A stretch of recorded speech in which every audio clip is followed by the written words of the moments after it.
You signed up for that. You knew what this was. Like if one of the Navy SEALs went to one of their instructors and was like, I want to take a break. This is hard. I need more sleep. You knew what it was when you signed up for this. Right? You said you wanted this, but now you're at that inflection point and you're negotiating. And that is the cancer.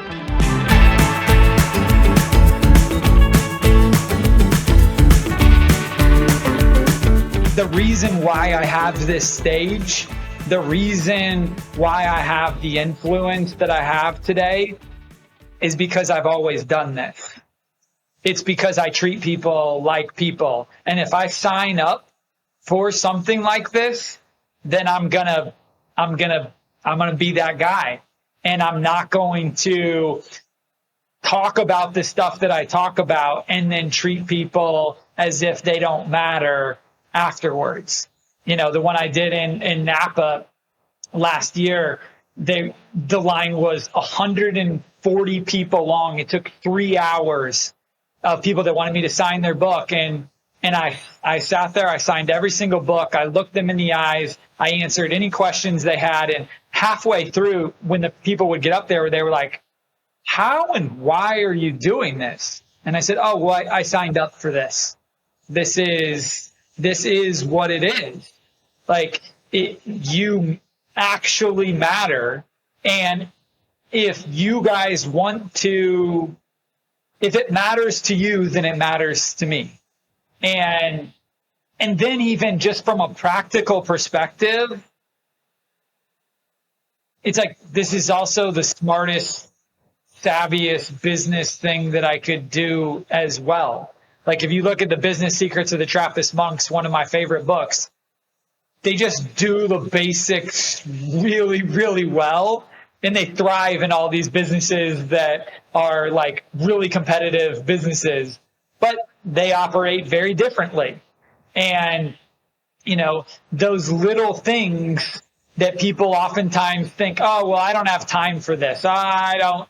Now, I also say, if you were to come up to me when I'm shopping in Whole Foods, I may take some time, and most of the time I would, but I do also understand, you know, like if I'm at dinner with my partner, I don't want to interrupt that time with her to talk to somebody else.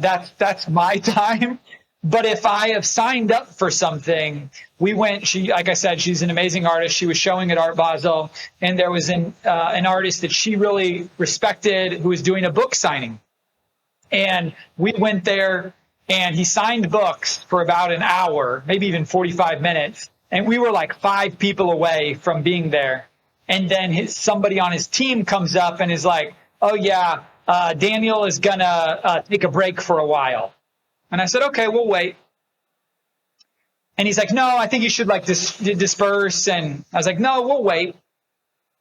And he never came back.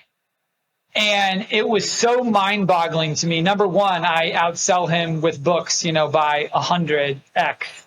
But it was like, you said you were going to do a book signing. I didn't ask you to do a book signing. Maggie didn't ask you to do a book signing.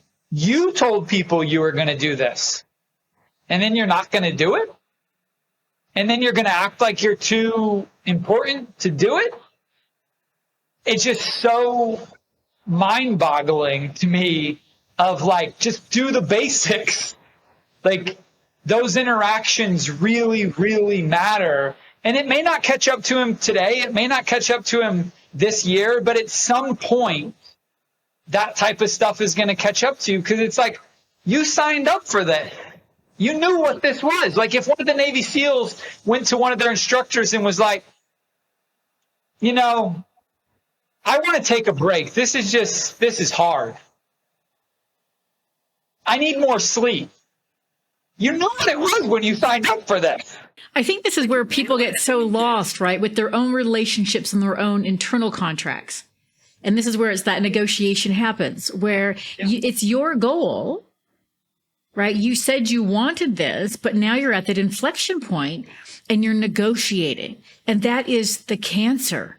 right? You've got to shift back and focus on getting those basics done and do them the best of your ability. What about joy? Like, let's talk about that, because I hammer that home with my clients all the time. I'm like, I love to be one of the most shredded athletes on stage.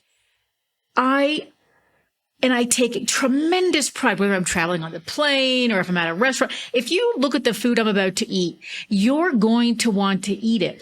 And this is an important lesson that I try to teach my clients, because I thread as much joy into the hard things that have to get done, because I want to make sure, I want to guarantee that I'm not only going to finish this task, but I will be joyful and I will be eager to not just do this once, but again and again and again. And each time I do it, I want to get better. I want to get smarter. I want to get more clever at doing the necessary things well. You've got to find the joy, figure out what your process is, what your blueprint is for whatever it is you're trying to achieve, and then find a way to thread as much freaking joy into it as possible. So it's you helping yourself versus you against yourself.